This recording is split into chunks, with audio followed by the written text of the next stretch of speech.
Morning mga lods. So ngayon magluluto tayo ng beef casserole. So ito yung ating beef. Saka yung carrots, patatas, mushroom. Saka yung onions, red wine. Saka yung beef broth and tomato paste and paminta and salt. And we have to dip into the flour before you put in the oil. Then we will put the onion. So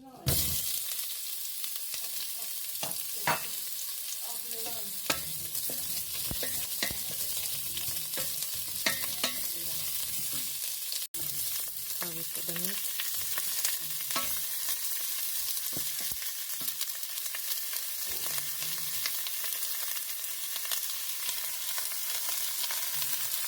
Put the wine.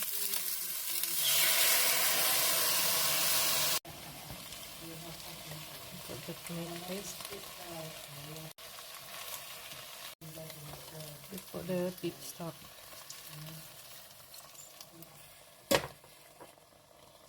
Put paminta. Salt.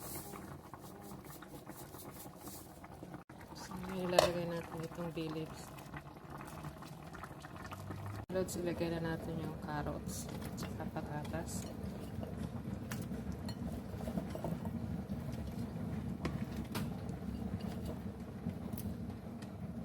So yan mga lods, ilagay na natin yung mushroom.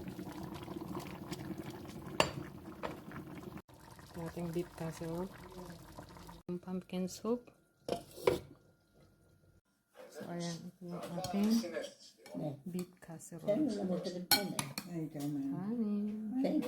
Salad. Ayan ating soup.